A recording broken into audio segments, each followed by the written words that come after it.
Lioness collapsed in the dust, her ribs visible, her breathing shallow. Behind her, the massive male roared into the empty sky, not in power, but in desperation. They hadn't eaten in 5 days. Their water had dried up, and ahead of them lay nothing but burning earth and vultures. No one believed they'd survive the migration. No one expected them to reach a new kingdom. And no one could have guessed that their cub would one day change the course of conservation history. In the sun-scorched wilderness of southern Africa, 2 lions, a strong male and a vigilant female, had roamed freely for years.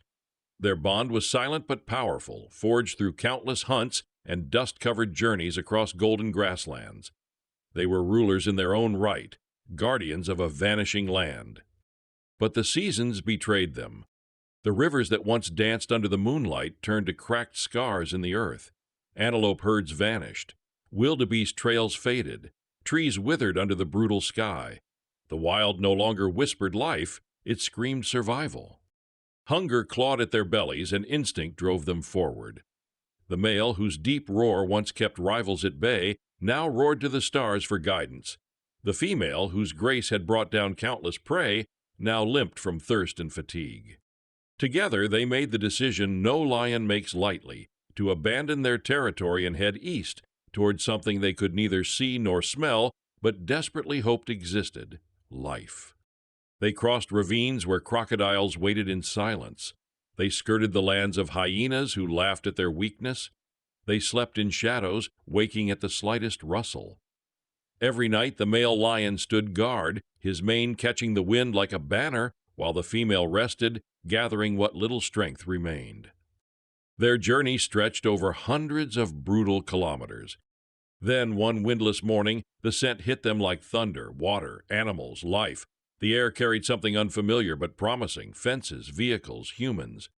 They had arrived at Makado National Park, one of South Africa's largest protected reserves, a place of open plains, guarded forests, and rules the lions could not understand.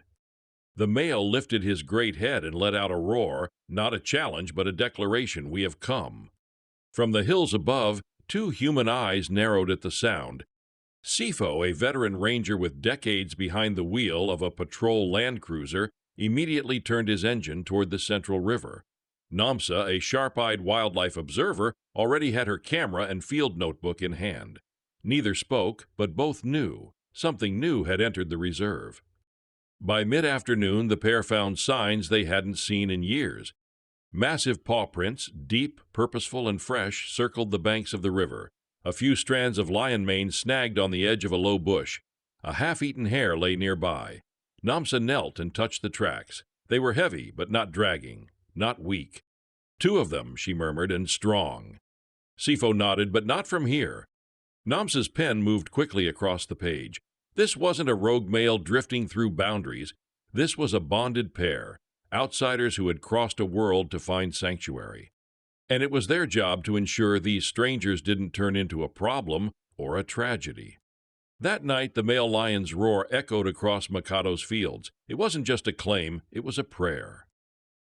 The first gunshot cracked the morning silence. The second shattered it. By the time rangers reached the scene, Kota was down, blood pooling into the dust, Leia roaring over him, and Mosey missing. Poachers had breached the western boundary. They weren't after ivory this time. They came for lions. It was supposed to be the safest zone in the park.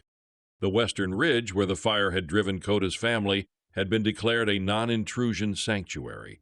Rangers patrolled the perimeter, surveillance drones swept hourly. And yet human evil always finds a way through. They came at dawn.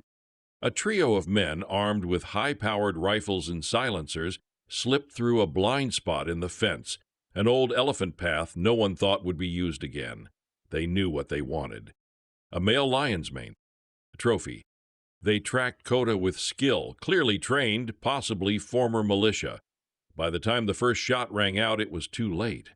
Kota collapsed near a patch of shaded brush, legs kicking weakly. Leia charged them. She caught one man by the arm, shattering his rifle, but the others fired blindly into the brush, forcing her back. In the chaos, Mosey bolted. The poachers hadn't seen him. They had no idea a cub had even been there. The men ran, leaving blood and silence behind. Namsa and Sifo were first on the scene.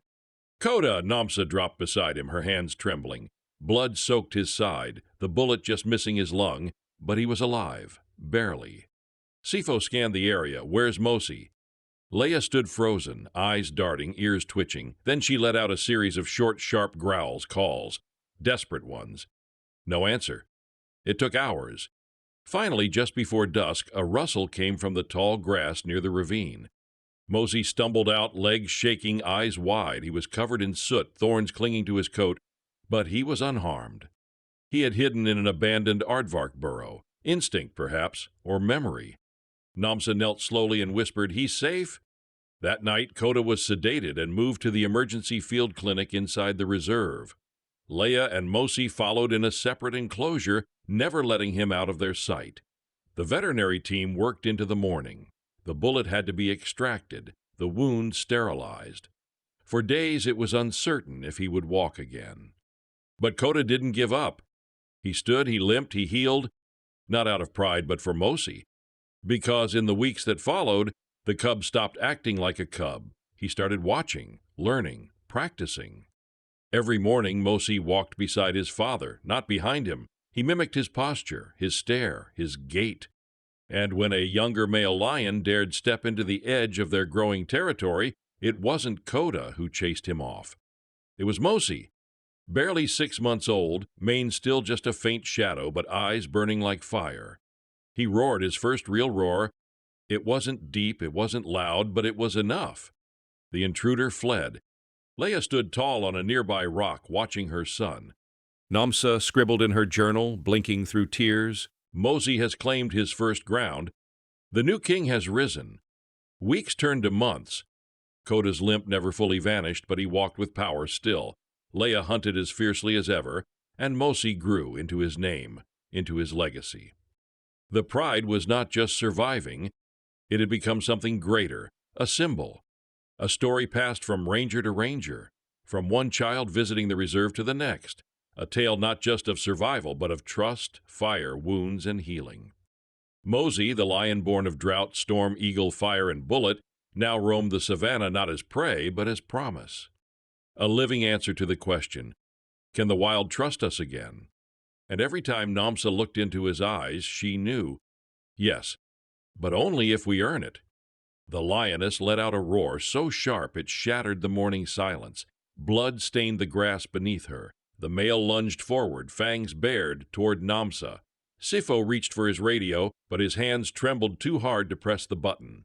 In that moment, 2 humans stood one breath away from death, trying to save a life that might already be slipping away. And yet, what happened next would not only defy instincts, but change how the world saw lions forever. The wind fell still as the medicine began to work. Leia's breathing deepened, no longer gasping, but rhythmically panting through each wave of pain. Koda remained where he was, growling low in his throat, but he didn't move forward. His eyes stayed locked on Namsa, as if trying to make sense of her presence. Namsa and Sifo retreated just enough to give the lioness space. They knelt behind the vehicle, binoculars trained, hearts pounding. "She let me touch her," Namsa whispered, still in disbelief. "She knew we weren't there to harm her." Sifo nodded slowly. Or she was too exhausted to care. Either way, we're in it now. For the next 2 hours, the reserve stood still. No patrols, no tourists. Only 2 rangers, a suffering lioness, her fiercely protective mate, and the invisible hand of nature deciding who would live and who would not. The sun climbed higher. Heat shimmered off the grass like glass. Koda finally lay down, though his eyes never left Leia or the humans. The sound of Leia's pain came in waves, long guttural groans followed by silence. Then another contraction, then another. At last Namsa saw it. A movement between Leia's legs, small, slick, fragile, thin, uncertain, alive. A lion cub had entered the world, gasped. The moment was sacred, raw. Leia let out a low rumble and turned her head to lick the cub gently, her eyes fluttering closed. Koda rose and took slow steps forward. He sniffed the air, then approached and touched his nose to the newborn's back. It was a family, assembled in agony, bonded by blood and instinct. Tears welled in Namsa's eyes. Sifo placed a hand on her shoulder without looking away. Neither spoke. The cub squirmed weakly, legs kicking the air. Its body was still slick, its fur clumped with birth fluid, but its lungs were working. Leia nuzzled it gently, encouraging it to move. Koda sat beside her now, no longer a guard, but a father. Namsa waited a few moments, then approached carefully once more. She carried a secondary injection, this one a postnatal tonic meant to reduce shock and aid recovery. She paused a few meters away. Leia looked up, weary but calm. Namsa whispered gently, "You did it, Mama. Let me help you finish." Slowly, she stepped forward again. Koda grunted but didn't rise. Namsa administered the shot quickly and stepped back. That night, no roars broke the silence. No patrol lights scanned the hills. Only stars bore witness as the lion family huddled close, their bodies forming a circle around the cub. By morning, word had spread across Mikado National Park. Leia had survived, the cub had been born, and 2 humans had stood beside them not as enemies but as midwives to a miracle. The staff gathered near the ranger station, whispering updates and staring at camera feeds like they were watching a dream unfold. Namsa and Sifo returned late in the afternoon, exhausted but beaming. Their clothes were covered in grass stains and sweat. Their expressions were unreadable, equal parts pride, fear, and awe. The head ranger asked one question, "Is the cub healthy?" Namsa nodded, her voice cracking, "Yes, alive and strong." Sifo smiled for the first time in days, and very loud. The team let out a collective cheer. Later that evening, as the sun melted into the horizon, Namsa sat alone with her notebook. She wrote down everything she could remember. Birth occurred at 1347, 1 cub, no visible deformities, immediate maternal bonding observed. Male lion showed non-aggressive behavior towards staff. We may have witnessed something beyond nature, beyond training, beyond protocol. Trust. She flipped to the next page and wrote 3 names. Bravery. Leia Hope. Mosi, a new beginning. Flames. Smoke. Screams over the ranger radio. A wildfire had broken out near the eastern boundary, right where Koda, Leia, and Mosi had moved days ago. The patrols couldn't reach them. The wind was shifting too fast. Namsa stood frozen at the command post, her hand over her mouth, whispering the only word that mattered. Please, let them be alive. It started with dry lightning. For days, the sun had baked Mikado National Park without mercy. Temperatures rose to unbearable highs, and the usual afternoon rains never came. The air smelled of dust and brittle leaves, and then one bolt, no rain. A spark caught in the tall savanna grass near the eastern ridge. By the time Sifo got the alert, the fire had already consumed hundreds of meters. The flames moved fast, fed by the wind, the heat, and the bone-dry undergrowth. And in its direct path, the lion family. Namsa rushed into the command center, heart pounding. "We have to find them!" That's where they relocated, by the rocky bluff near the waterhole. Sifo's hands were already on the steering wheel. "We can't get too close by vehicle. We'll have to track from the west." They raced through blackening skies, ash falling like snow. Fire teams were deployed. Helicopters dropped water on nearby tree lines. Every ranger knew the animals would panic, stampeding away, scattering in chaos. But predators didn't run like prey. Lions often stood their ground, sometimes to fatal ends. The last camera feed from the eastern ridge showed smoke curling into the den area. Static. Namsa and Sifo hiked the final stretch on foot, masks on their faces, hearts tight with dread. The smell of scorched earth filled their lungs. All they could do was call out softly and hope that trust still meant something. And then movement. From behind a boulder, a golden mane emerged, singed but unmistakable.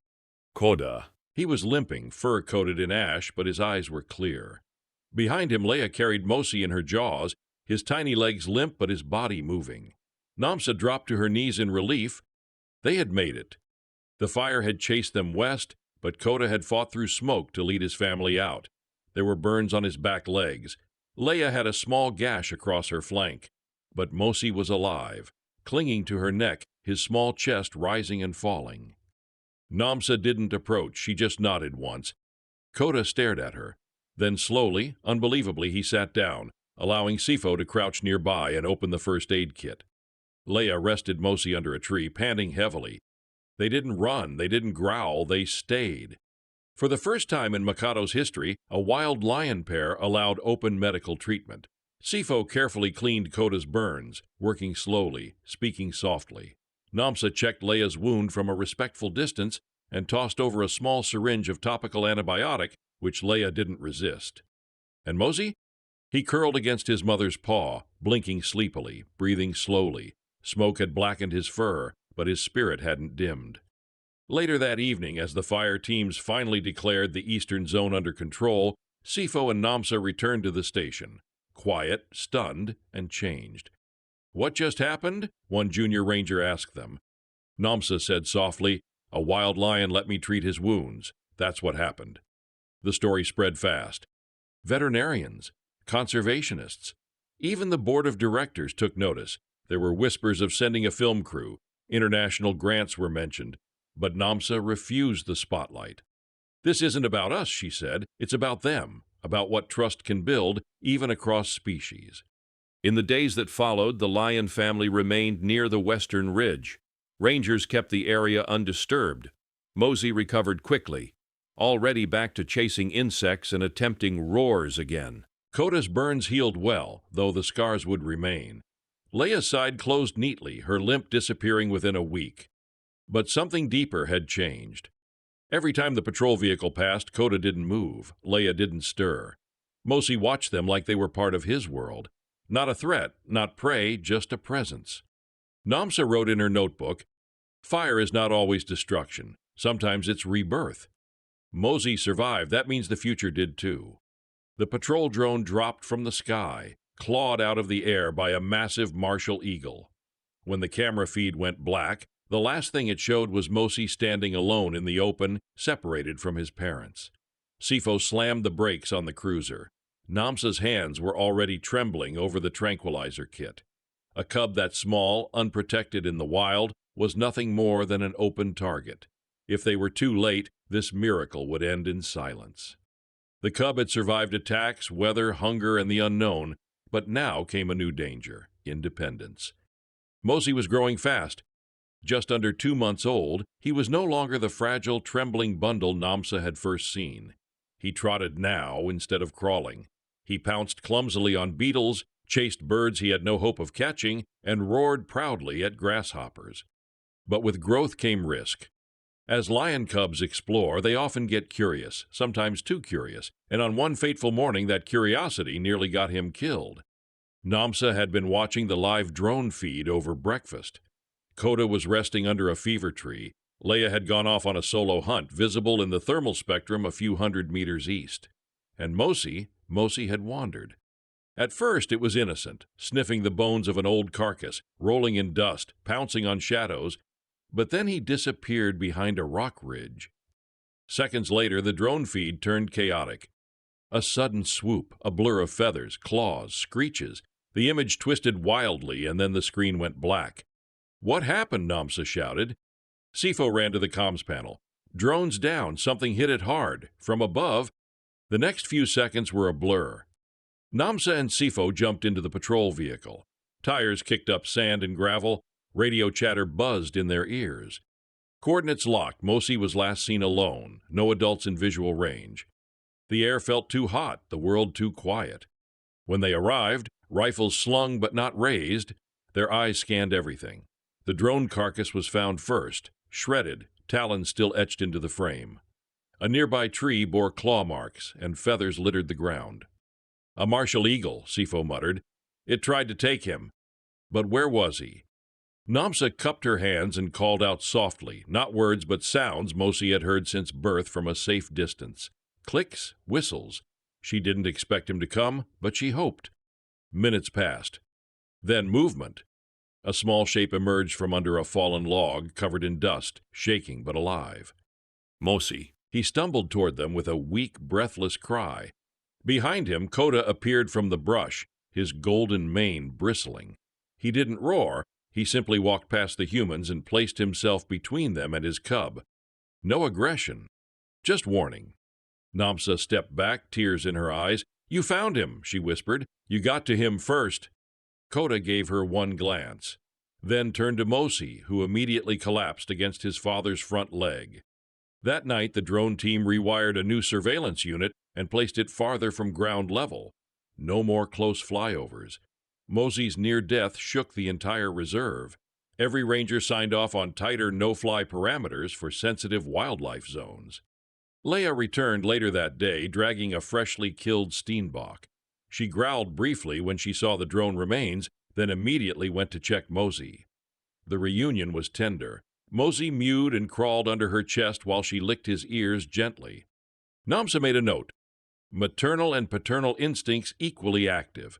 Koda's behavior continues to defy standard lion norms. Mosey now recognizes ranger patrol vehicles and does not hide. It was true. Every time Sifo's cruiser rolled near their perimeter, Mosey peeked through the grass. Koda watched without concern. Leia remained calm. It was as if in their primal language a bond had been established. Not ownership, not training, just trust.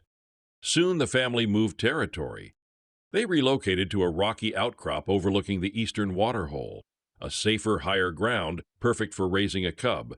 From that vantage, Mosey could watch the herds, hear the wind shift, and practice roaring at nothing at all. Namsa joked he thinks he's terrifying. Sifo laughed he is to beetles. The pride was no longer just surviving, they were thriving. For now. 2 nights after the birth, a camera trap caught footage that chilled everyone at the ranger station, a jackal with blood on its snout slinking away from the riverbed. The next image was worse, the male lion charging through the tall grass, eyes wild. Sifo and Namsa raced to the den, fearing the worst. Was the miracle cub gone already? Had they placed their trust in the wild too soon? The first days of Mosey's life were quiet, but not peaceful. Nature rarely allowed joy to linger without testing its worth. The cub, still blind and barely able to crawl, stayed nestled between Leia's forelegs. She barely moved, licking him constantly, nudging him into her belly for warmth and milk. Koda remained close, patrolling the perimeter of their makeshift den like a silent warden. Namsa and Sifo kept their distance, but maintained constant surveillance. Motion-triggered cameras had been hidden discreetly near the den's perimeter.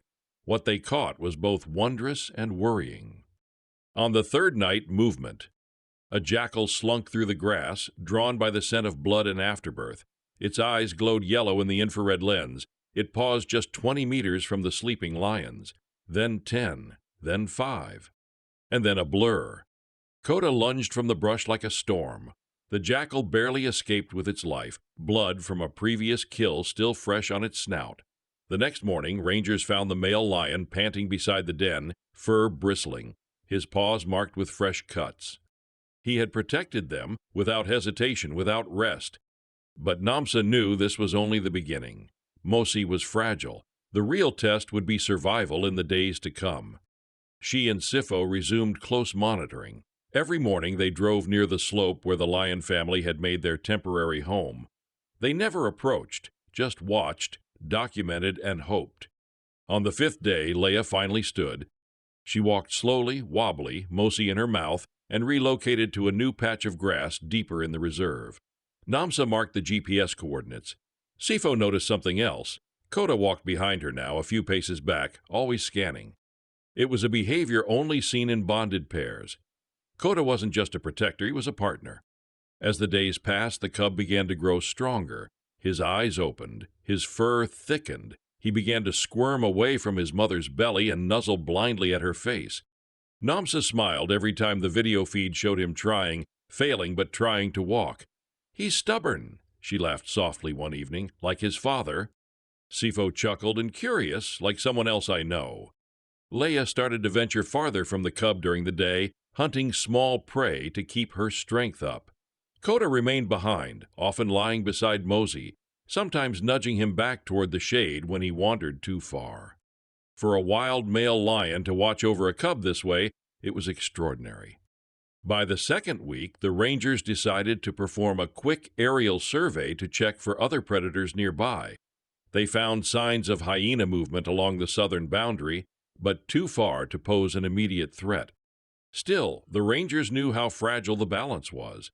A single snake, a leopard, even another lion could end everything. One morning, Namsa spotted vultures circling over the den area, and her stomach dropped. She and Sifo raced out, speeding past acacias and termite mounds, dust flying behind the cruiser. When they arrived, hearts pounding, they found the truth. Mosi was alive. The vultures had been drawn to the carcass of a water buck that Leia had killed earlier that morning. She stood over it, panting, while Coda paced nearby. Mosi, tiny but alert, peeked his head out of the grass and let out the smallest squeak they had ever heard.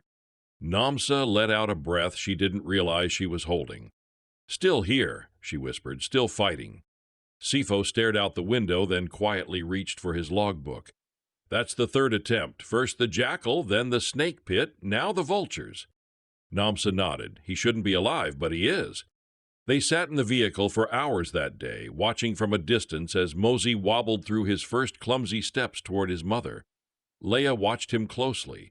Coda lay just behind them, eyes half closed but fully alert. That night, under a clear sky pierced with stars, Mosey let out his first roar, or at least his best attempt at one. It sounded more like a hiccup, but Namsa and Sifo heard it clearly through the mic feed. And they laughed. In the vast wilderness of Mikado, where survival was never promised, a lion cub had found his voice. A security alert rang through the ranger station, lion footprints near the children's walking trail. Tourists had reported hearing deep growls from behind the observation deck.